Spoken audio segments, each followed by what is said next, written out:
Vá de resumos, vamos focar direto em alguns aspectos essenciais de direito administrativo, mais especificamente a parte de princípios. Tópico 1. Princípios expressos e rol taxativo. Para a gente dominar a base do direito administrativo, precisamos ir direto para o artigo 37 da Constituição Federal. Lá, você vai dar de cara com os 5 princípios fundamentais que formam o famoso LIMP: legalidade, impessoalidade, moralidade, publicidade e eficiência. E por que a gente diz que esse rol é taxativo?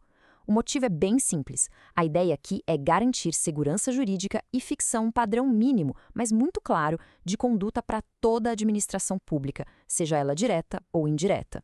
Agora, presta muita atenção nessa primeira grande pegadinha de prova. Conceitos como urgência ou conveniência acontecem o tempo todo na prática da gestão, mas eles não fazem parte daquele rol de princípios expressos no artigo 37. Ou seja, se uma prefeitura tenta dispensar uma regra básica justificando que a urgência é um princípio constitucional autônomo, do mesmo peso da legalidade, isso é um erro técnico grave. Urgência é uma circunstância fática, um fato da vida e não um pilar principiológico. Não vá cair nessa armadilha. Tópico 2. Limites ao acesso e sigilo. Avançando para a aplicação prática. Pensa na Lei de Acesso à Informação, a famosa LAI. A regra de ouro, a regra absoluta, é a publicidade. O sigilo é estrita exceção. Mas veja bem, o direito à informação não é absoluto quando ele bate de frente com a segurança do Estado ou da sociedade. E o porquê de permitir essa exceção é lógico. A gente precisa proteger setores extremamente sensíveis, como o sistema prisional. Divulgar tudo sem filtro poderia ser um desastre para a rotina de segurança. E aqui vai um prazo de altíssimo rendimento para você memorizar agora: 5 anos. Os registros de entrada e saída em um presídio podem ser classificados como reservados por até 5 anos. Esse é o limite temporal exato dessa classificação de sigilo, justamente para proteger a segurança institucional. Isso ilustra muito bem como a regra se aplica no mundo real. Imagina que um cidadão peça algumas páginas do livro de portaria de um presídio. Ah, mas é só anonimizar, tira os nomes e me entrega.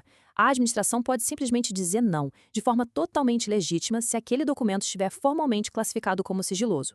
O ponto central aqui é o risco institucional e a natureza estratégica da informação sempre vão falar mais alto do que o desejo individual de alguém de ter aquele acesso.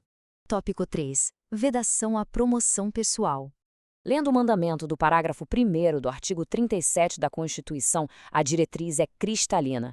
A publicidade oficial tem que ser estritamente educativa, informativa ou de orientação social. O porquê dessa proibição absoluta é óbvio. Dinheiro do contribuinte jamais pode ser usado para bombar a imagem política de um governante. O crédito de qualquer obra ou ato é sempre do Estado e nunca da pessoa física do gestor. E aqui mora uma armadilha clássica que derruba muita gente desavisada. Imagina que o prefeito vai lá e estampa a foto dele numa placa de obra pública. Qual princípio ele acabou de violar? A prova adora tentar te induzir ao erro, sugerindo que isso fere a eficiência porque foi um gasto inútil. Errado. O foco central, a violação direta e grave, é contra a impessoalidade. A publicidade governamental não admite símbolos de promoção pessoal. Ponto. Tópico 4. Primazia da lei e isonomia. Aqui, a gente entra na legalidade estrita e na isonomia. O gestor público atua totalmente subordinado à lei. Ele não pode criar obrigações ou cortar direitos sem que a lei mande. Consequentemente, pessoas em situações iguais têm direito ao mesmíssimo tratamento jurídico. A lógica estrutural disso é impedir que o administrador pegue um ato infralegal, como uma simples portaria interna da secretaria, e use isso para restringir o acesso a um benefício que o Poder Legislativo já aprovou de forma soberana. Trazendo para a prática, imagina uma lei municipal que dá um auxílio para famílias de baixa renda. A secretaria não pode, de jeito nenhum, soltar uma portaria interna inventando uma restrição extra que não existia na lei original.